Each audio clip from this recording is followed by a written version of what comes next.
Bismillahirrahmanirrahim. Assalamualaikum warahmatullahi wabarakatuh. Waalaikumsalam warahmatullahi wabarakatuh. Alhamdulillahirabbil alamin.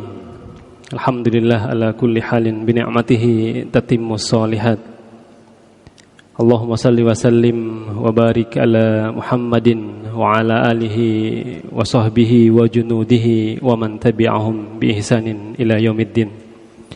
Subhanaka la ilma lana illa ma 'allamtana innaka antal alimul hakim. Allahumma la sahla illa ma ja'alta sahla wa anta taz'alul hazna idza syi'ta sahla. Rabbi shrah li sadri wa yassir li amri wahlul 'uqdatam min lisanihi yafqahu qawli. Amsayna wa amsal mulku lillah walhamdulillah la ilaha illallah wa ilaihin nusur. Para asatidz, bapak-bapak jamaah rahimakumullah, alhamdulillah kita bersyukur kehadirat Allah Subhanahu wa taala. Di waktu menjelang maghrib ini kita masih bisa bermuajahah untuk menuntut atau belajar satu ilmu yang mudah-mudahan kita harapkan ilmu yang kita pelajari menjadi amal soleh kita, insyaallah. Amin ya rabbal alamin. Kata Allah Subhanahu wa taala, walau tara idil mujrimuna nakisuna ru'usihim inda rabbihim rabbana absarna wa sami'na farji'na na'mal solehan. Dalam Quran surah As-Sajdah ayat ke-12. Kalaulah sekiranya orang-orang mujrimun, orang-orang yang lalai itu, ketika mereka meninggal kemudian mereka menghadap Allah Subhanahu wa taala dengan kepala yang tertelunduk. Rabbana absarna, ya Allah sekarang kami telah melihat, wa sami'na, kami telah mendengar, farji'na na'mal solehan, kembalikan kami ya Allah sedetik saja, sekejap saja ke dunia ini, kami ingin melakukan amal soleh. Jadi datang ke masjid, niatkan untuk iktikaf. Jadi setiap iktikaf atau setiap niat yang kita lakukan itu mudah-mudahan menjadi amal soleh kita dan menjadi catatan amal kebaikan kita di sisi Allah Subhanahu wa taala. Yang selanjutnya, ma'asyiral muslimin, pertama kita luruskan niat kita dulu untuk belajar. Kata Rasulullah sallallahu alaihi wasallam, "Wa majtama'a qaumun fi baitin min buyutillah yatluna kitaballah wa tadarasunahu bainahum illa nazalat alaihimus sakinah wa ghasiyatuhumur rahmah wa khaffathumul malaikata wa dzakarallahu fiman indak." Jaminan Nabi, kalaulah seandainya ada satu orang, satu kaum berdiam, duduk di antara rumah-rumah Allah Subhanahu wa taala, mereka yatluna kitaballah, mereka membaca kitab Allah atau tilawah, wa tadarasunahu bainahum, saling belajar di antara mereka, majelis taklim, kajian, dan seterusnya. Jaminan Nabi, illa nazalat alaihimus sakinah, akan diturunkan ke dalam hatinya ketenangan. Sebenarnya persoalan kita dalam hidup ini tidak ada lain yang kita butuhkan kecuali tenang saja. Mungkin di antara kita ekonominya ya pas-pasan gitu ya, dengan gaji yang diterima sekejap saja, lewat begitu saja. Tapi kata Rasulullah SAW, tenang saja. Ghasiyatuhumur rahmah. Jadi bapak sekalian, jamaah rahimakumullah, hadir di sini dinaungi oleh rahmatnya Allah Subhanahu wa taala selama duduk. Itu keyakinan kita harus muncul kalau menuntut ilmu, siapapun nanti ustadznya atau materi yang disampaikan. Hafathumul malaikah, dan nama-namanya selama duduk di sini akan disebut oleh para malaikat. Wa dzakarallahu fiman indak, atau kama qala Rasulullah sallallahu alaihi wasallam, dan namanya disebut oleh seluruh makhluk yang ada di sisi Allah, di langit, di bumi, di darat, di lautan, di atas, di bawah, dan seterusnya. Maka sebelum kita mengkaji satu materi, luruskan niat kita masuk ke masjid. Amalan itu tergantung kepada niatnya. Jadi kalau niatnya lurus, insyaallah mudah-mudahan mendapat pahala setimpal. Apa perbedaannya orang masuk ke masjid mau melakukan sholat qobliyah tahiyatul masjid dengan orang yang mau mengecas handphone doang? Bedanya ada di niatnya. niat masuk ke masjid i'tikaf. Tayyib, hadirin rahimakumullah, sebagai pengantar yang selanjutnya sebelum kita masuk ke materi kita,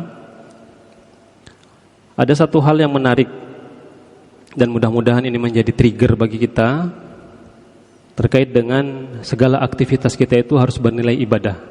Pekerjaan kita, aktivitas kita di rumah, di kantor, sosial, masyarakat gitu. Nah, yang menarik adalah apa yang dimaksud dengan ibadah. Apa yang dimaksud dengan ibadah?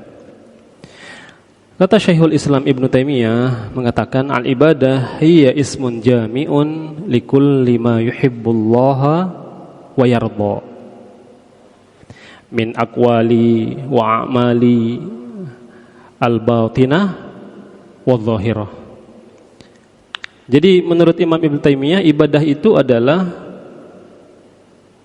seluruh aktivitas atau pekerjaan yang dilakukan itu dicintai dan diridhoi oleh Allah Subhanahu wa taala. Kuncinya adalah diridhoi dan dicintai. Ini dicatat baik-baik gitu ya, buat kita mengintrospeksi kita, apakah yang kita lakukan itu bernilai ibadah atau tidak. Niatnya udah lurus, tapi ibadah atau tidak. Ibadah huwa ismun jami'un likulli ma yuhibbullaha wa yarda. Setiap perbuatan atau aktivitas apapun itu yang dicintai dan diridhoi Allah Subhanahu wa taala itu namanya ibadah. Baik perkataannya, perbuatannya, batinnya maupun zahirnya. Jadi itu sebagai intro, sebagai pengantar. Jadi mudah-mudahan kita mendoakan yang hadir di sini telah lurus niatnya, kemudian tahu apa itu nilainya ibadah, dan yang selanjutnya mendapatkan beberapa jaminan dari Rasulullah sallallahu alaihi wasallam.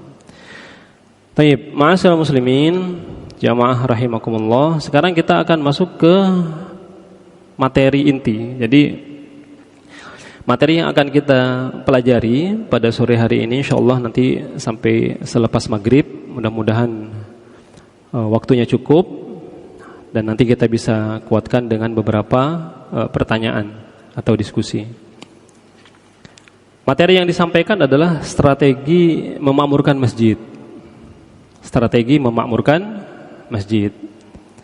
Yang pertama, memakmurkan masjid ini merupakan sesuatu hal yang common sense, atau sesuatu yang biasa saja atau lumrah, kira-kira begitu, yang ada di kehidupan kita sehari-hari.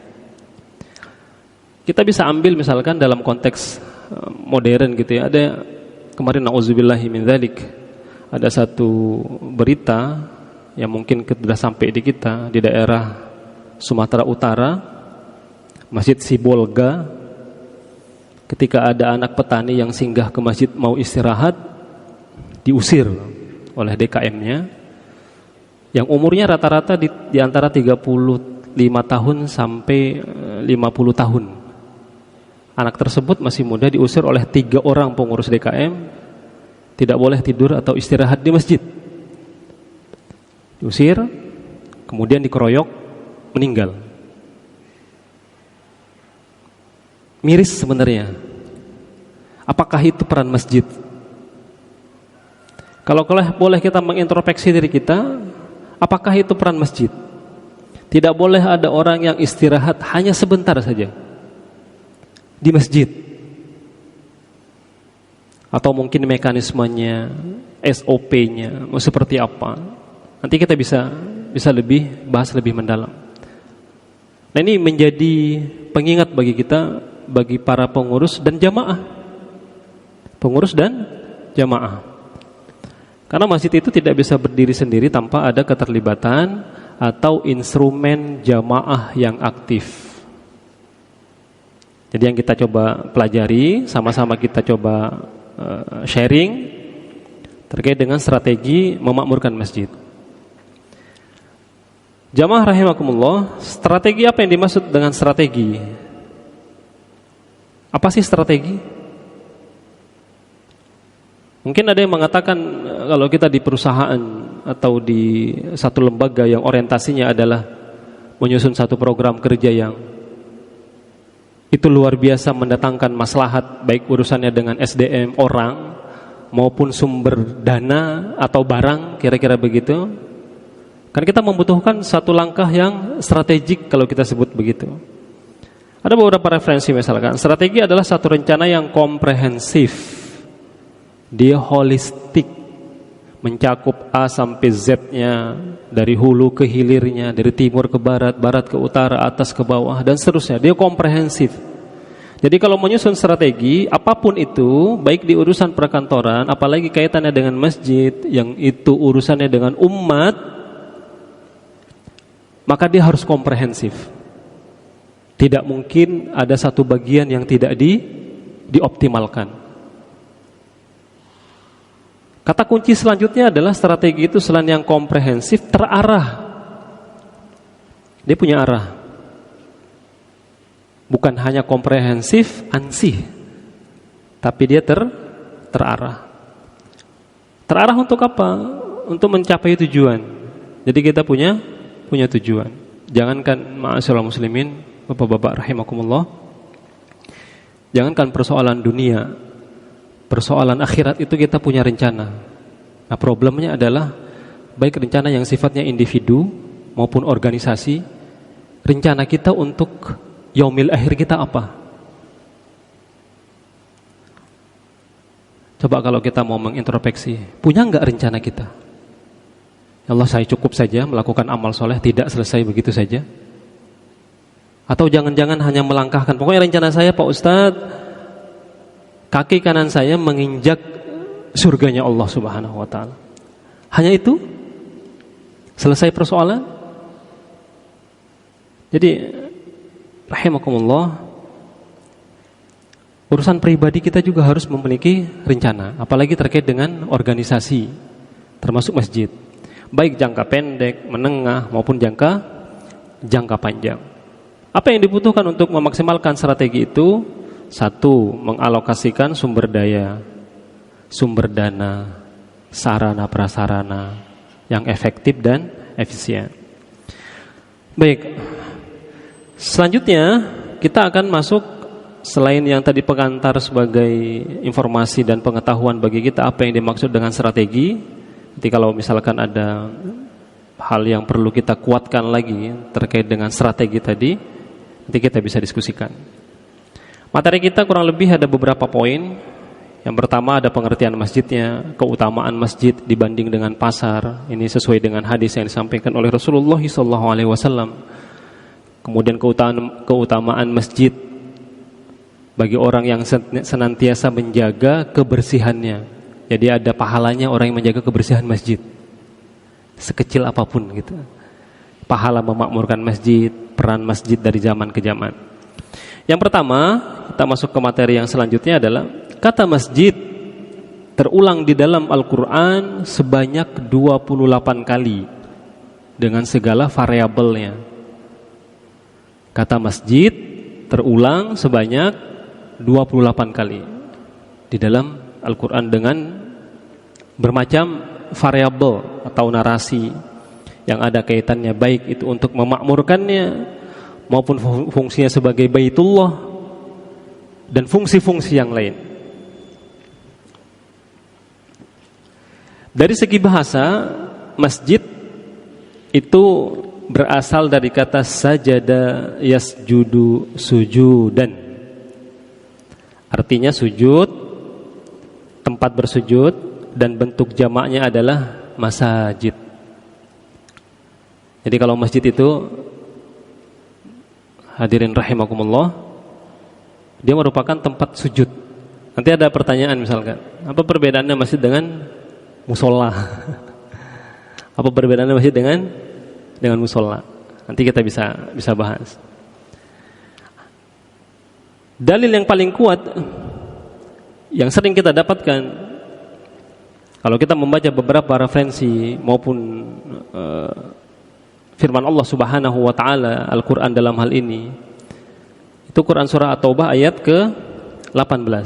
Quran surah At-Taubah surat ke-9 Ayat ke-18. Innama ya'muru masajidallah man amana billahi wal yaumil akhir wa aqamus shalah wa atuz zakah walam yakhsha illallah fa'asa ulaika ayyakunu minal muhtadin. Sesungguhnya yang memakmurkan masjid-masjid Allah hanyalah orang yang beriman kepada Allah, beriman kepada hari akhir, mendirikan salat, menunaikan zakat, serta tidak takut kepada siapapun selain Allah Subhanahu wa ta'ala. Jadi jamaah rahimakumullah, orang yang memakmurkan masjid itu ada kriterianya. Yang pertama, beriman kepada Allah Subhanahu wa ta'ala. Ini yang mendorong kita. Jadi kalau kita ada pertanyaan, Ustadz, saya sudah berusaha dengan segala ikhtiar yang dilakukan. Ini masjid, ini tempat ibadah, ini pengajian, dengan program yang semua strateginya sudah A sampai Z dan seterusnya. Tapi begini-begini saja hasilnya. Nah, ternyata syaratnya itu yang erat kaitannya dengan beriman kepada Allah Subhanahu wa ta'ala. Kadar keimanan seseorang itu beda-beda. Kadar keimanan seseorang itu berbeda-beda. Kita pernah, misalkan ada kami di lembaga kami dulu, Bapak rahimakumullah, pernah meneliti satu program pemberian bantuan. Ternyata kultur, kalau kita bicara antropologi, kultur orang Jawa dengan orang Badui itu berbeda. Kultur orang Jawa dengan orang Badui Banten itu berbeda. Kalau orang Jawa diinstruksikan dengan memaksimalkan potensi yang dimiliki dan akan mendapatkan hasil, misalkan dalam pertanian, mereka akan semangat. Nah, kalau orang Badui itu kadang-kadang, pengalaman saya ketika memberikan bantuan, mereka harus mendapatkan bantuan di awal. Tayyib, sudah masuk waktu maghrib ya, insyaallah. Baik, kita break dulu untuk sementara. Kita menunaikan salat maghrib. Nanti setelah salat maghrib kita lanjutkan materi ini. Kita tutup sementara dengan lafaz hamdalah, alhamdulillahirabbil alamin. Terima kasih. Assalamualaikum warahmatullahi wabarakatuh.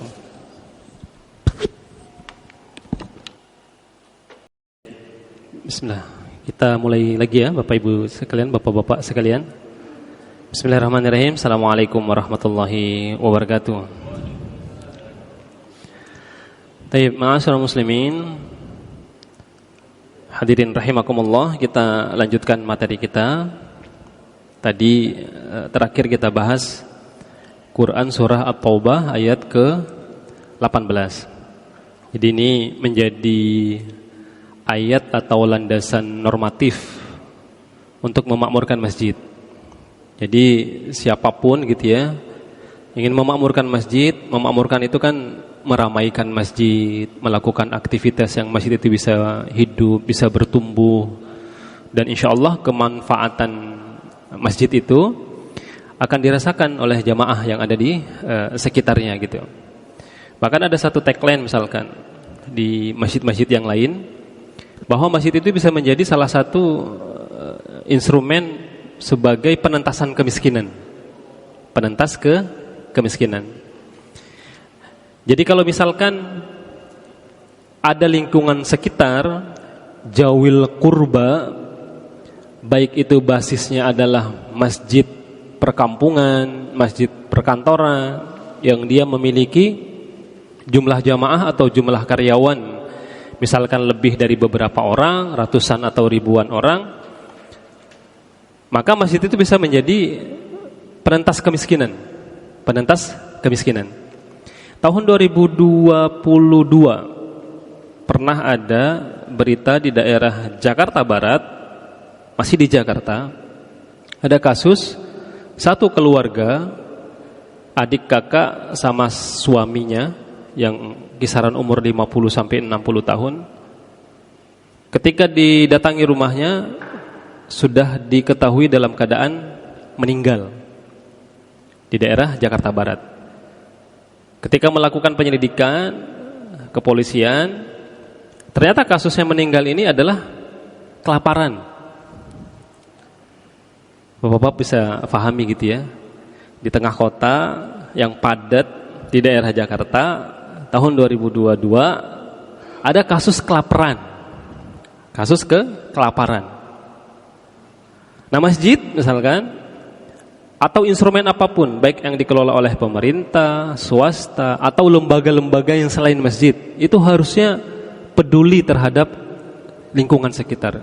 Kalau di Islam namanya zawil qurba, keluarga yang paling dekat atau keluarga yang paling akrab, paling dekat dengan kita. Kalau di rumus keluarga atau tetangga itu dia 40 ya, 40 rumah, kiri, kanan, depan, belakang, itu tetangga kita. Kalau mengikuti sunnah Rasulullah SAW. Taib. Jadi beriman kepada Allah Subhanahu Wa Taala ini jadi syarat untuk memakmurkan masjid. Enggak mungkin orang enggak beriman ingin dekat dengan masjid, mau terlibat dengan kegiatan masjid, enggak mungkin. Dia harus ada rasa imannya. Makanya hanya begitu ya, sesungguhnya yang bisa memakmurkan masjid itu hanya beriman kepada Allah Subhanahu Wa Taala. Apalagi jadi pengurus, jadi jamaah saja. Kadang-kadang kita hanya datang di waktu nauzubillah gitu ya, sepekan sekali ketika Jumatan, sisanya rawatibnya di rumah. Jadi kalau kami dulu bercanda di pesantren itu namanya laki-laki solihah. Karena sholatnya di rumah.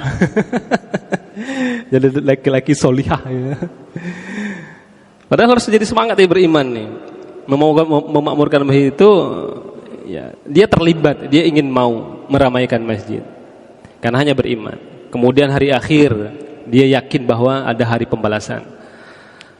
Nah, hadirin rahimakumullah, hari pembalasan ini kita tahu ya, salah satu di antara 7 golongan yang bisa mendapatkan naungan di yaumil akhir nanti ketika tidak ada naungan lagi adalah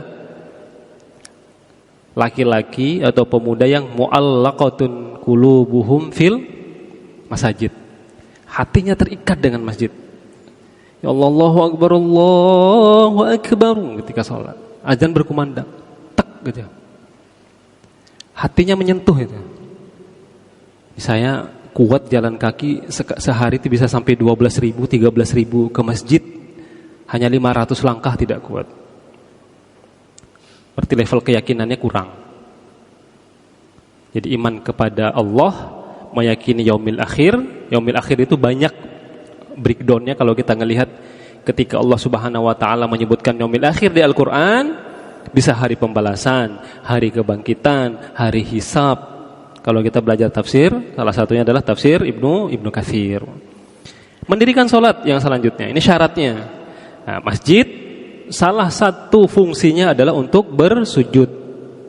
Ya, artinya di dalamnya ada aktivitas ibadah, ibadah ritual, ibadah mahdhah, yang itu ibadah mahdhah itu kaitannya dengan sholat 5 waktu.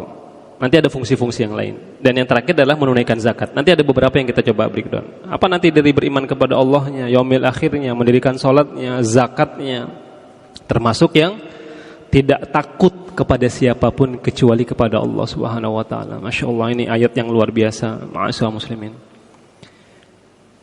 Kami beberapa kali disampaikan oleh guru kami di pesantren misalkan, rasa khauf dan rasa roja itu kan pasti itu ada dalam manusia, pasti ada.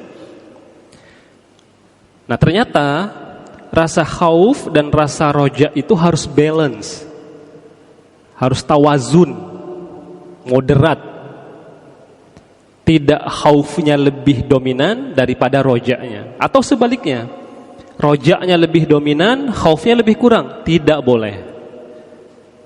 Begitu ya meyakini bahwa Allah Subhanahu Wa Taala maha segala-galanya, maka takutnya ke Allah pol dan harapnya ke Allah pol. Kira-kira begitu. Jadi ini yang kita yakini dari ayat atau firman Allah Subhanahu Wa Taala Quran surah At-Taubah ayat ke-18. Walam yakhsha illallah. Jadi orang yang datang ke masjid bisa kita katakan salah satu syarat atau indikator bahwa dia takut kepada Allah Subhanahu wa taala, dia dekat dengan masjid. Dekat dengan masjid. Mau terlibat di masjid. 24 jam di waktu sholat misalkan gitu, datang ke masjid.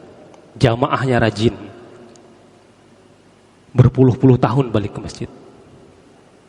Nah itu masyiral muslimin. Mudah-mudahan ini menjadi pengingat bagi kita. Taib, yang selanjutnya adalah apa yang dimaksud dengan masjid secara istilah? Kata para ulama menyebutkan al-buyutu mabniyatun lis-salati fiha lillahi fahiya khalisatun lahu subhanahu wa li ibadatihi. Jadi suatu bangunan, kalau kita melihat masjid secara istilahnya ya, yang sengaja dibangun untuk mendirikan salat.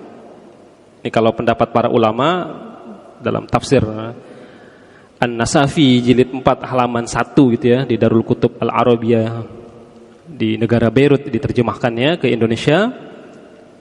Bangunan yang dibangun untuk mendirikan salat, mensucikan dan mengikhlaskan serta untuk beribadah hanya kepada Allah Subhanahu wa taala. Ini fungsi yang pertamanya sebagai Baitullah, sebagai rumah Allah Subhanahu wa taala. Ini satu pemahaman bagi kita ma'asyar muslimin. Yakinilah bahwa demi Allah, bapak-bapak sekalian, baik jamaah maupun pengurus masjid, kalau niatnya ikhlas, tidak mungkin hidupnya tidak akan diurus oleh Allah Subhanahu wa taala. Kalau kita ngurus masjid, tidak mungkin. Kalau mungkin masih ada kesempitan, itu ujian. Kalaupun tidak, berlalu dan seterusnya, ya mungkin ada yang salah dari niat kita. Mungkin ada yang salah dari niat kita. Orang saja mau mengurusi satu rumah majikannya, pasti akan terjamin gajinya, pasti akan terjamin insentif tambahannya, lemburnya, THR-nya, makannya, minumnya. Bagaimana dengan Allah? Demi Allah, Allah itu maha hidup, maha melihat. Allah yang mengetahui segala-galanya, bahkan tersembunyi dalam hati kita. Maka Allah tidak akan membiarkan orang yang mengurus masjid. Dan masjid ini demi Allah sampai hari kiamat akan ada. Sepanjang hidup, long time, maddal hayah. Satu tempat yang tidak akan pernah hilang di muka bumi adalah salah satunya masjid. Ya mungkin ada masjid yang tutup dan seterusnya, atau masjid yang hilang dan seterusnya. Itu kita bisa evaluasi. Tapi yakinlah bahwa di hari kiamat pasti akan ada satu tempat yang paling mulia di muka bumi. Taib. Pengertian yang lain terkait dengan masjid. Kata Rasulullah SAW yang diriwayatkan, hadis yang diriwayatkan oleh Imam Bukhari dan Muslim, ju'ilat lil ardi masjidan wa tahuran. Ju'ilat lil ardi masjidan wa tahuran. Jadi ini di kitab Bulughul Maram, Nabi SAW menyampaikan bahwa seluruh permukaan bumi ini, seluruh ya, dijadikan untuk sebagai tempat sholat. Dijadikan tempat sholat. Dan dia bisa jadi tempat yang bersuci. Jadi masjid itu harus suci. Masuk masjid harus sambil duduk dulu, tidak boleh pakai alas kaki. Betul ya? Bukan bermaksud untuk membenarkan sikap DKM atau pengurus atau siapapun itu yang tidak boleh atau melarang orang tidur di masjid, tidak. Tapi lebih merelokasi posisinya sebelah mana. Khawatirnya kalau kita tidur, kita tidak sadar, ada yang keluar sedikit netes dari mulut kita, nanti takut karpetnya bau dan seterusnya. Bisa digeser, direlokasi di pojok-pojok atau disiapkan satu tempat kalau dia mau istirahat. Ju'ilat lil ardi masjidan wa tahuran. Misalnya tempat suci. Semua muka bumi ini tempat sujud. Nah, kalau tadi maknanya secara istilahnya bahwa satu bangunan untuk melakukan sholat atau bersujud, ya itulah masjid. Nah, yang menarik lagi adalah hadis yang diriwayatkan oleh Imam Muslim dari sahabat Abu Hurairah radhiyallahu anhu, Nabi SAW bersabda, ahabbul biladi ilallahi masajiduha. Ini familiar di kita. Familiar di di kita. Jadi kalau kita ingin nanti ada pelatihan berseri gitu ya, lebih kepada teknis untuk para DKM, saat ini alhamdulillah sudah begitu banyak ya, sudah begitu banyak lembaga-lembaga yang mengadakan pelatihan-pelatihan seperti itu. Bahkan kalau kita mau belajar di daerah Jawa Tengah, daerah Jogja, Masjid Jogokarian yang dia saldonya 0 rupiah. Tahu kenapa saldonya 0 rupiah? Bagaimana dong Ustaz untuk operasionalnya? Karena mereka punya BUMM namanya, Badan Usaha Milik Masjid. Masjidnya punya investasi di hotel, masjidnya punya investasi di pertanahan atau di persawahan. Setiap bulan itu bisa menghasilkan ratusan sampai miliaran. Jadi kalau dana jamaah masuk ya keluar begitu ya. Nah, yang menarik dari hadis ini adalah tempat yang paling dicintai oleh Allah Subhanahu wa taala di muka bumi ini adalah masjid. Nah, ini kalau kita garis bawahi benang merahnya, Bapak-bapak rahimakumullah, jamaah sekalian, benang merahnya adalah yang dicintai dan dibenci. Sedangkan wa abghadul biladi ilallahi aswaquha, dan tempat yang paling dibenci adalah pasar. Tahu kenapa? Kalau ada yang tahu boleh pulang duluan. Tahu kenapa? Kenapa Ustaz? Tempat yang paling dicintai ya adalah masjid? Banyak setan. Nah, Imam An-Nawawi membahas hadis ini dalam Syarah Muslim. Imam An-Nawawi mengatakan begini, qauluhu ahabbul biladi ilallahi masajiduha.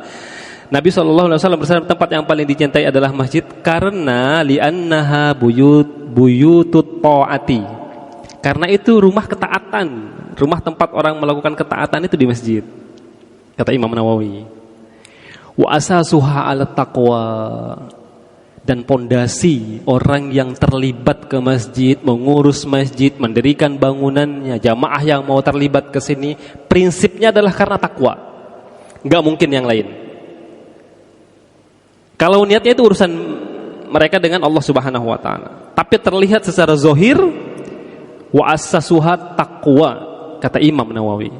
Satu, karena di dalamnya ada ketaatan. Kenapa paling cintai? Orang taat kok. Orang taat. Jangankan kepada Allah Subhanahu wa taala, kepada atasan kita saja kalau kita taat, itu disayangi banget itu. Betul apa betul? Kepada atasan kita saja kalau kita taat, siap Pak, siap salah Pak, siap Pak, siap laksanakan Pak. THR-nya diberikan 2 kali lipat atau bonus dan seterusnya gitu kira-kira.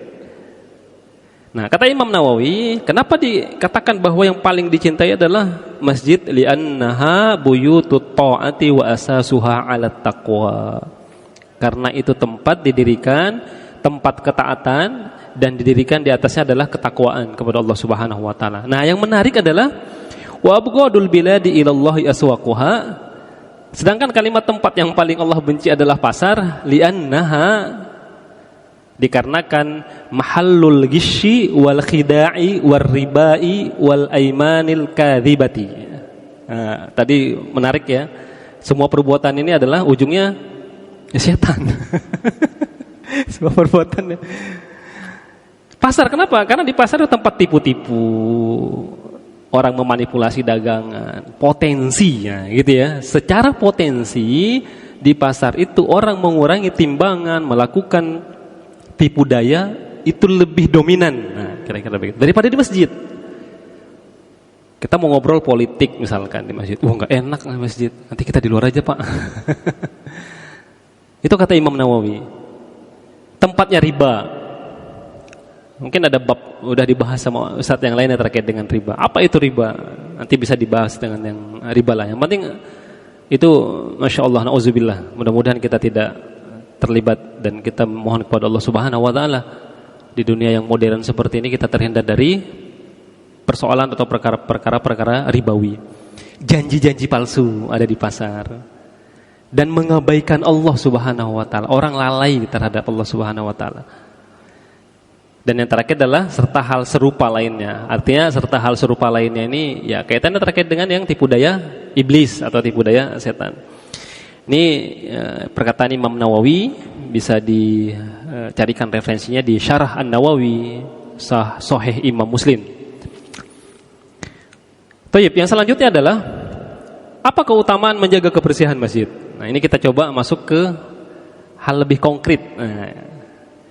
Tadi kita fahami bahwa tempat yang paling mulia adalah masjid, perbandingannya pasar, kemudian definisinya apa, asasnya apa, dan seterusnya.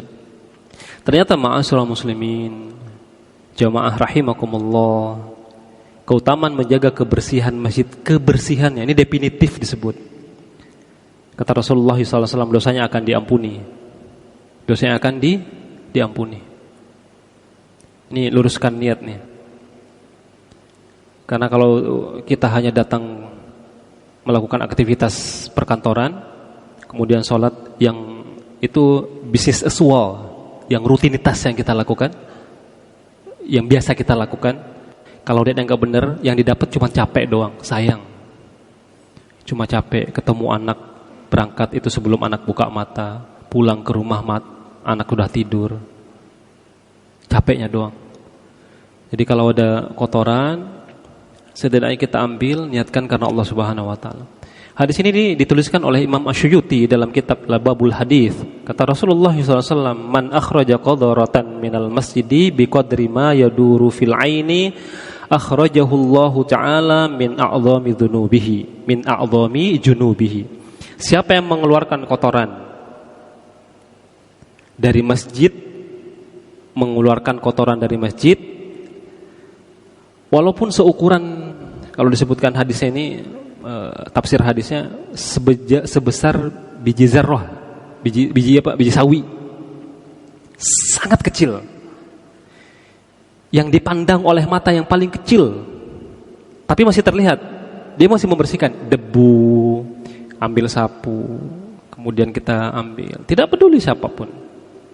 Kami di pesantren diajarkan misalkan itu namanya BRTT, bersih, rapi, tertib, teratur. Bersih, rapi, tertib, teratur itu kalau di Jepang apa namanya? 5R ya, Pak? 5S ya, apa istilahnya itu, ada 5S ya. Apa 5R? Resih, resik dan seterusnya gitu, atau 5S gitu ya. Nah, itu dalam hadis, makna hadisnya adalah yang paling bisa dilihat oleh mata yang paling kecil, debu misalkan. Ambil sapu, bersihkan. Kata Rasulullah SAW, maka Allah akan mengeluarkan darinya dosa-dosa yang ada pada dirinya selama ini. Jadi apa yang kita pahami dari sini, jamaah rahimakumullah, ini bukan hanya tugasnya DKM saja. Menjaga kebersihan itu adalah tugas semua orang. Orang yang mau datang ke masjid, kan gak mungkin kita bawa kotoran, betul ya? Kita juga bersih. Tapi tugas semua orang itu ada, kalau di kantor itu di manajemen namanya ada PIC-nya, ada koordinatornya. Siapa yang tanggung jawab secara kelembagaan atau organisasi. Tetapi secara awareness pribadi kita, individual kita, infirodinya, pribadinya itu punya tugas yang sama. Kalau ingin dosanya diampuni oleh Allah Subhanahu wa taala. Yang kedua, apa keutamaannya untuk membersihkan kotoran di dalam masjid? Yang kedua, kata Rasulullah SAW, akan mendapatkan kedudukan yang mulia di sisi Nabi SAW, di sisi Rasulullah SAW. Hadis ini diriwayatkan oleh Imam Bukhari dan Muslim dari sahabat Abu Hurairah radhiyallahu anhu. Kata beliau, an Abi Hurairah radhiyallahu anhu fi qissatil mar'atil lati kanat taqumul masjid. Dari Abu Hurairah mengenai kisah seorang perempuan yang biasa mengurus kebersihan masjid. Tahu bapak-bapak siapa nama perempuan tersebut? Namanya adalah Ummu Mahjan. Ummu Mahjan. Jadi singkatnya, hadis ini lumayan panjang. Ketika Nabi SAW datang ke pemakaman atau ke kuburan, kemudian Nabi melihat ada satu kuburan yang baru. Rasulullah nanya, kuburan siapa ini ya sahabatku? Kata para sahabat, ini kuburannya Ummu Mahjan. Beliau baru meninggal kemarin. Kenapa kalian tidak memberitahu aku, kata Rasulullah SAW. Kemarin waktunya terik ya Rasulullah, kami khawatir engkau kepanasan dan seterusnya. Apa yang dilakukan oleh Rasulullah SAW? Beliau mengirimkan salam, Assalamu alayka ya Ummul Mahjan. Mengirimkan salam kepada Ummul Mahjan. Kemudian kata Rasulullah SAW, engkau akan mendapatkan kedudukan yang istimewa di sisiku. Apa aktivitas Ummul Mahjan selama hidup? Tukang bersih masjid. Ini amalan simpel tapi pahalanya luar biasa. Amalan sederhana tapi pahalanya luar biasa. Kadang-kadang kita terlewat terhadap hal-hal seperti ini. Dibebankan ke satu orang, cuek, tidak peduli. Apalagi di zaman-zaman sekarang gitu ya, di generasi-generasi kita, Masya Allah, itu individualistiknya sangat tinggi banget. Jangankan terhadap orang lain, terhadap keluarganya saja itu cuek. Ya karena mungkin ada aktivitas yang lain, apalagi ngurus masjid. Yang selanjutnya adalah pahala memakmurkannya. Tadi membersihkannya, sekarang meramaikannya. Nah, semua hadis, hadirin rahimakumullah, terkait dengan pahala yang memakmurkan masjid ini pasti dari sahabat Anas bin Malik. Kita nyari beberapa referensi, dalil terkait dengan hal ini. Ada yang hadisnya statusnya hadisnya sahih, ada yang hasan, bahkan ada yang hadis doif gitu ya, hadis yang lemah. Tapi kita coba mengambil beberapa hadis yang mudah-mudahan ini menjadi pengingat bagi kita, minimal hasan gitu ya. Dari Anas bin Malik radhiyallahu anhu, Rasulullah sallallahu alaihi wasallam sabda, innallaha ta'ala idza anzala ahatan minas sama'i ala ahlil ardi surifat an ummaril masajid. Ini poin pentingnya nih. Kalaulah Allah Subhanahu wa ta'ala menurunkan penyakit, musibah, bencana dari langit kepada penduduk bumi, maka Allah akan menjauhkan bencana, penyakit, musibah itu dari orang-orang yang meramaikan masjid. Ini maknanya ada dua. Maknanya kalau ada bencana, ada penyakit, kita datang ke masjid, diem di masjid, itikaf di masjid. Makna yang keduanya adalah yang kita fahami, orang yang selalu aktif di masjid melakukan kegiatan-kegiatan, baik ta'lim, sholat, kajian, dan seterusnya. Itu makna yang keduanya. Jadi ketika Allah Subhanahu wa ta'ala menurunkan satu musibah, satu penyakit kepada penduduk bumi, maka Allah akan menjauhkan penyakit itu dari orang yang meramaikan masjid. Hadir di masjid, kemudian ikut meramaikan masjid. Hadis yang sama atau senada gitu ya. Ini juga hadis yang senada dari sahabat Anas bin Malik tapi agak lebih panjang. Inni la uhamma bi ahlil ardi. Sesungguhnya aku bermaksud menurunkan azab kepada penduduk bumi, kata Allah Subhanahu wa taala. Azaban, azab. Fa idza nadartu ila ummari buyuti, maka apabila aku melihat orang-orang yang meramaikan masjid, ada 3 di sini di hadis ini. Tadi baru 1 terkait dengan orang yang memakmurkan masjid. Kalau di hadis yang lain, walaupun redaksinya hampir sama dari sahabat Anas bin Malik, ini lebih dari 1. 1 memakmurkan masjid. Ummari buyuti, orang yang meramaikan masjidku, kata Allah Subhanahu wa taala. Wal mutahabbina, orang yang mencintai, bertemu dan berpisah karena aku, kata Allah Subhanahu wa taala. Mencintai karena Allah Subhanahu wa taala. Dan yang terakhir adalah wal mustaghfirina bil ashar, orang yang memohon ampun di waktu di sepertiga malam. Kalau masih ada 3, singkatnya di hadis ini dikautkan, Allah Subhanahu wa taala bermaksud menurunkan azab kepada penduduk bumi, tapi kalau di penduduk bumi itu masih ada orang yang meramaikan masjid, bertemu dan berpisah karena asas cinta karena aku, dan beristighfar di sepertiga malam, surrifat anhum, maka aku akan menjauhkan azab itu, kata Allah Subhanahu wa taala. Kalau masih ada 3 di penduduk bumi, di kampung itu, di tempat itu, di kantor itu masih ada orang yang meramaikan masjid, mencintai Allah Subhanahu wa taala, mereka bertemu karena asas cinta karena Allah Subhanahu wa taala, dan istighfar di waktu malam, di sepertiga malam, maka Allah akan surrifat anhum. Surrifat itu dicabut. Surifat kalau di bahasa Arab ya dicabut segera gitu. Bukan cuma dipindahin. Surifat anhum. Akan aku cabut azab itu. Nah, kalau orang memahami ini, tidak mungkin orang tidak akan datang ke masjid. Tidak mungkin. Jangan pas misalkan azan per minggunya saja yang datang ke masjid. Bahkan na'udzubillah ada orang kaum muslimin datang sekali doang ke masjid, 1 pekan sekali di Jumatan, dan Jumatnya masbuk. Ada atau tidak ada? Pernah ngelihat atau tidak? Saya berapa kali Jumatnya masbuk.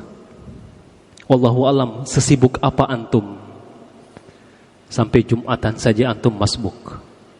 Kalau pengurus masjid, orang yang dekat dengan masjid, Masya Allah, bersyukurlah kepada Allah Subhanahu wa ta'ala. Ada orang yang bekerja di tempat mana susahnya minta ampun mau melaksanakan sholat 5 waktu. Izinnya susah, keluarnya susah, bahkan di jamak. Di Indonesia ada, di negara lain apalagi. Kita ada di sini. Masjid Asy-Syuhada, fasilitasnya dikuatkan, dimaksimalkan, dipermegah. Tinggal kita datang saja di waktu-waktu istirahat, tinggal balik bekerja dan seterusnya. Karena yang pertama akan diajab nanti itu adalah, dihisab itu adalah sholat kita. Sholatnya ikhtiarkan bapak-bapak sekalian, sehari itu 40 rakaat.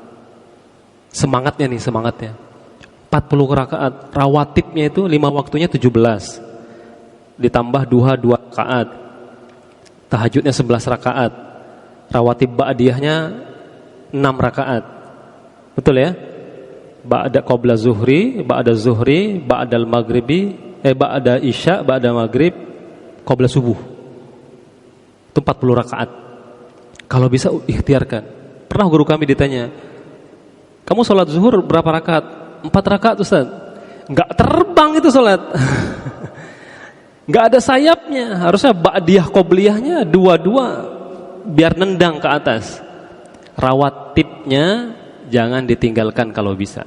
Dan TBM, tepat waktu berjamaah di masjid. Tepat waktu berjamaah di masjid. Jangan biasakan jadi imam masbuk. Imam masbuk tahu? Setelah kita melaksanakan sholat, bla bla bla, itu ada yang datang belakang, tepuk pundak, nah, dia jadi imam, itu imam masbuk. Usahakan kita jadi makmum, kalau bisa makmum yang tepat waktu. Nah, ini menarik nih hadis yang disampaikan tadi. Nah, hadis yang senada juga, ini hadis yang disampaikan oleh Imam Baihaqi dari Al-Imam As-Sa'bi, ulama salaf dari generasi tabi'in rahimallahu taala, berkata, kana idza faragu min syai'in atawul masajid. Atawul masajid. Mereka para sahabat apabila ketakutan tentang sesuatu, maka yang didatangi bukan rumah. Didatangi bukan kantor, bukan pasar, tapi masjid. Kalau para sahabat itu sedang mengalami ketakutan, mereka datang kepada masjid. Jadi memakmurkan masjid itu bukan hanya tugas. DKM-nya saja, tetapi ada variabel-variabel yang lain di dalamnya. Kalau nanti kita akan bahas gitu ya di lain kesempatan, mudah-mudahan kita bisa bertemu lagi di kesempatan yang lain. Kalau di peraturan Kementerian Agama itu pengurusan di Bina Islam ya, di Bina Islam Kementerian Agama, fungsi masjid atau aspek masjid itu ada 3 saja. Ada namanya riayah, ada idaroh, ada imaroh. Riayah itu bangunannya, sarana prasarananya, sound systemnya, AC-nya, plafonnya, lampunya, kipasnya dan seterusnya. Riayah. Ada idaroh. Idaroh itu manajemennya, administrasinya, keuangannya, sekretariatnya dan seterusnya, SDM-nya, orang yang mengelola. Yang terakhir ada namanya imaroh. Imaroh itu program memakmurkannya. Di sini ada program taklimnya, ada program kajian ba'da maghribnya, ada program kajian tahsinul Qur'annya dan seterusnya. Baik, ma'asyiral muslimin, Bapak-bapak sekalian rahimakumullah, karena waktu kita terbatas. 2 menit lagi ya, sebelum kita nanti ada tanya jawab, kalau mau ada tanya jawab. Nah, sekarang kalau kita perhatikan apa peran masjid pada zaman Nabi SAW? Peran masjid pada zaman Nabi. Sekarang berkembang.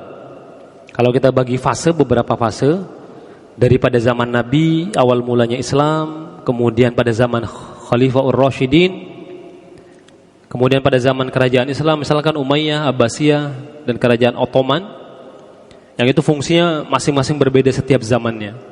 Bahkan sampai zaman penjajahan di Indonesia, bahkan kita bisa memprediksi sampai masa mendatang, gitu ya.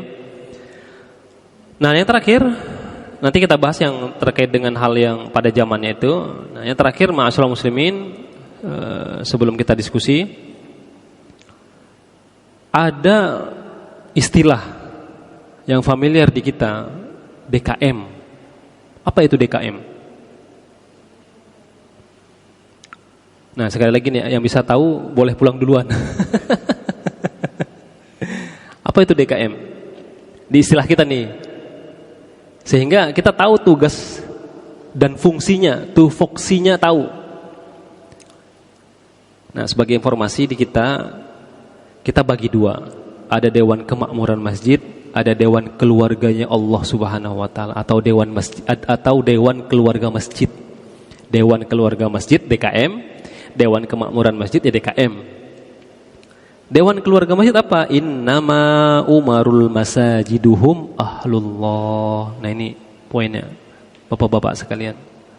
Sesungguhnya orang-orang yang memakmurkan masjid itu adalah keluargaku, kata Allah Subhanahu wa taala. Demi Allah, tidak mungkin kalau orang diakui sebagai keluarganya Allah akan ditinggalkan oleh Allah Subhanahu wa taala.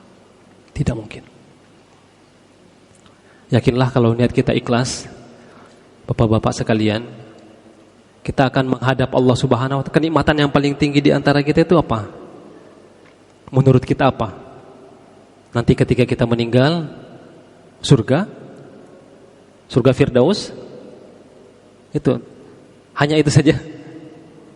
Tapi yakinlah, ini hadis yang paling sahih. Ini hadis yang sahih. Konteksnya walaupun Ramadan, farhatani, kata Allah Subhanahu, kata Rasulullah SAW, orang yang berpuasa itu walaupun konteksnya Ramadan, farhatani, mereka akan mendapatkan dua kemenangan yang paling hakiki. Farhatan indal fitrihi, kayak tadi kita puasa sunnah tuh, kemenangan atau kesenangan ketika kita berbuka puasa pakai air putih yang sederhana itu, Masya Allah, nikmat banget Pak. Yang kedua adalah wa farhatan inda liqa'i rabbih. Demi Allah, Bapak-bapak sekalian, kenikmatan paling tinggi itu adalah ketika kita bertemu dan melihat wajahnya Allah, melihat wajahnya Rabb kita yang selama ini kita sembah, itu mengalahi segala kenikmatan, hatta itu surganya Allah Subhanahu wa taala, karena kita bertemu dengan Rabb. Nah, kata Allah, di dunia ini ada keluargaku, kata Allah Subhanahu wa taala. Walaupun di hadis yang lain ada mengatakan bahwa salah satu keluarga Allah itu adalah para penghafal Quran. Nah, ternyata hadis yang diriwayatkan oleh Al-Bazzar Abdurrahman bin Hamid dari Anas radhiyallahu anhu, innama umaru masajiduhum ahlullah. Sesungguhnya orang-orang yang memakmurkan masjid itu adalah keluarga Allah Subhanahu wa taala. Nah, ini yang kita coba fahami. Mudah-mudahan bagi kita sebagai pengingat di kesempatan yang berbahagia dan pertemuan perdana ini, keyakinan kita bahwa ini tempat yang paling suci. Siapapun yang mendapatkan pahala asbab kita membuka pintu, menyalakan AC, menghidupkan sound system, memfasilitasi para jamaah yang datang, merapikan sendalnya dan seterusnya, yakinlah pahala itu sempurna kita dapatkan. Karena kita menjadi asbab kalau sholatnya khusyuk diterima oleh Allah Subhanahu wa taala. Ya Rabb, ini asbab bahwa kita memfasilitasi, membersihkan tempat ini, memudahkan orang mendapatkan kajian ilmu dan seterusnya. Baik, itu mungkin Bapak-bapak sekalian, hadirin rahimakumullah, karena kurang lebih sekitar 9 menit lagi ya menjelang azan Isya. Kita siapkan untuk sesi tanya jawab. Jika ada pertanyaan, saya persilahkan. Kalau tidak ada pertanyaan, saya hitung sampai 3. 1, 2, 3. Alhamdulillah tidak ada. Baik, silahkan. Siap? Enggak? Bismillah. Assalamualaikum warahmatullahi wabarakatuh, Ustaz. Waalaikumsalam warahmatullahi wabarakatuh. Semoga Ustaz dan keluarga selalu dalam lindungan Allah Ta'ala.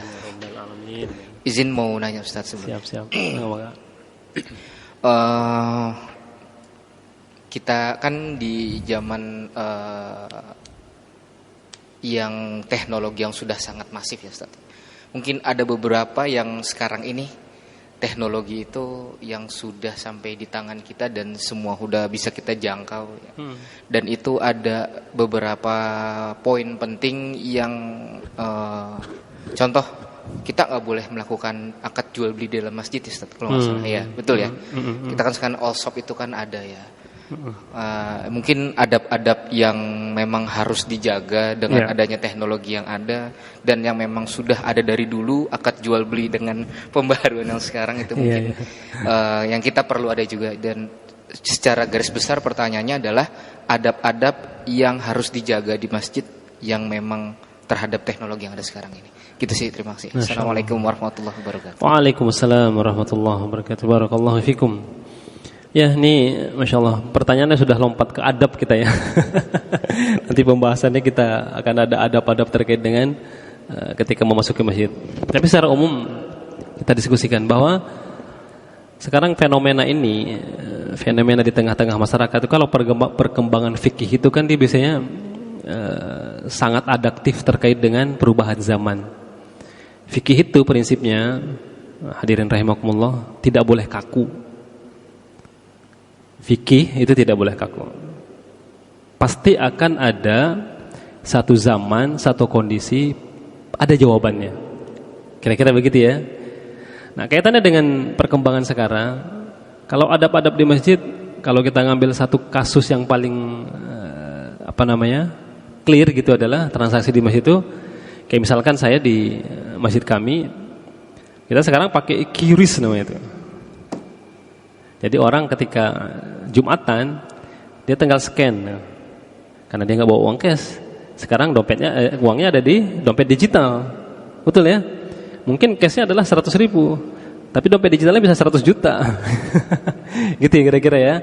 Nah, menghadapi kondisi seperti ini memang kalau dilihat di zaman kontemporer, ada satu perkataan ulama, qaul ulama, kalau tidak salah Imam Ibnu Taimiyah atau Imam Al-Ghazali, saya agak lupa referensinya. Kata beliau mengatakan seperti ini. Ini qaul ulama ya. Kalau seandainya kalau rumahmu di samping laut, jangan halangi anakmu untuk berenang, tapi ajari bagaimana dia menjadi perenang yang baik. Kalau rumahmu di samping laut, di pinggir laut, jangan larang anakmu untuk berenang, tapi ajari dia menjadi perenang yang handal. Tahu maknanya ya?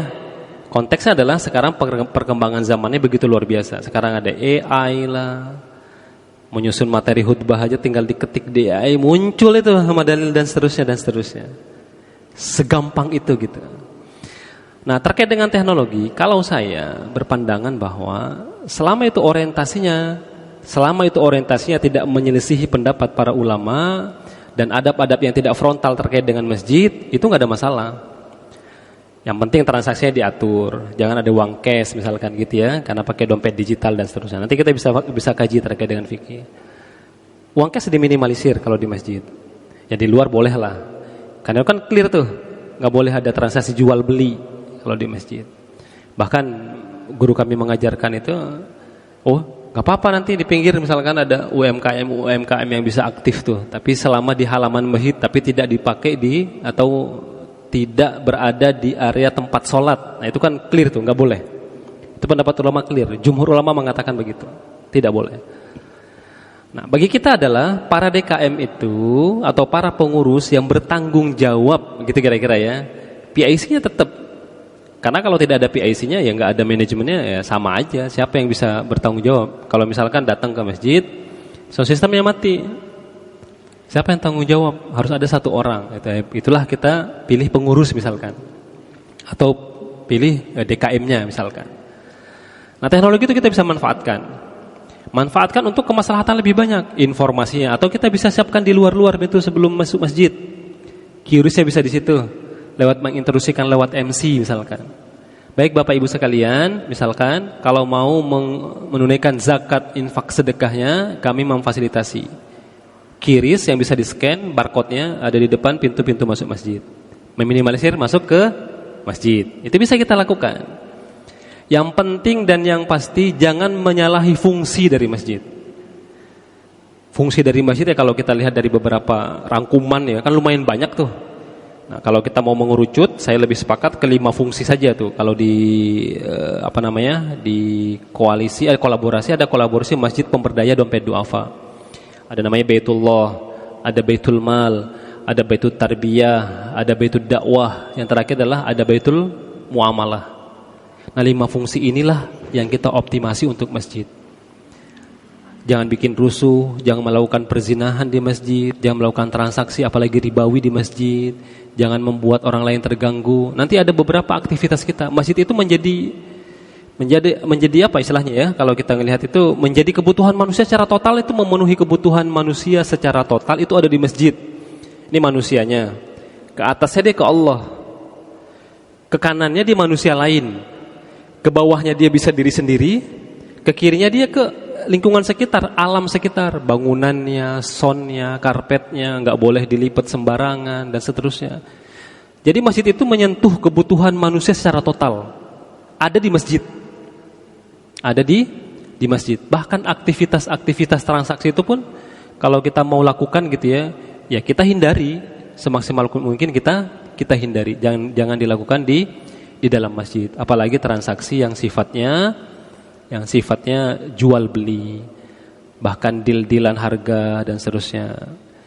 Bahkan yang tadi saya sampaikan di awal sebagai pengantar, nauzubillahi min dzalik, orang hanya mau istirahat saja di daerah Sumatera Utara dibunuh di dalam masjid, ya Allah ya Rabb. CCTV-nya jelas itu. Satu pemuda dikeroyok oleh pengurus masjid karena larangan enggak boleh nginep di masjid. Apakah tidak ada cara ahsan? Kita miris sebagai pengurus masjid, apalagi sebagai jamaah. Wallahu a'lam bishawab. Mungkin itu ya, nanti kita bisa diskusikan di lain kesempatan karena sudah masuk waktu Isya. Insyaallah pembahasannya lumayan panjang nih Ustaz Turki. Jadi insyaallah akan ada pembahasan lain termasuk adab-adab berada di masjid gitu ya. Yang pasti sebagai penutup sementara, niat kita luruskan. Semua amal itu pasti tergantung niat. Apapun aktivitasnya, mau kita sebagai jamaah maupun pengurus. Kedua, berikan kontribusi sekecil apapun untuk memakmurkan masjid. Sekecil apapun kontribusinya. Entahkah hanya saran, masukan, entahkah melibatkan teman-teman yang lain, ayo ke masjid yuk, ajakan dan seterusnya. Ambil peran sekecil apapun. Karena peran sekecil apapun itu merupakan fazil dari sekian fazil yang universal sebagai satu konsep kebaikan. Gak akan sempurna tanpa ada fazil yang kecil. Yang ketiga, ini memakmurkan masjid ini bukan hanya tugasnya DKM, tapi tugas kita semua. Apalagi di manajemen, di perusahaan, sudah ada birokrasinya. Jangan hanya, kalau saya diskusi gitu ya, pengurus jangan hanya numpang nama kalau bisa, kalau bahasa saya. Kalau bisa memberikan kontribusi, gitu ya. Kalau kita ya bercandanya gitu ya. Ini banyak-banyak pengurus, ya Pak, itu pengurus. Kalau saya pembesar katanya. Oh saya petinggi karena lebih tinggi maksudnya. Pembesar karena badannya lebih besar. Kalau pengurus karena lebih kurus. Tapi mungkin itu ya Bapak sekalian. Wallahu a'lam bishawab. Terima kasih banyak atas kesempatannya.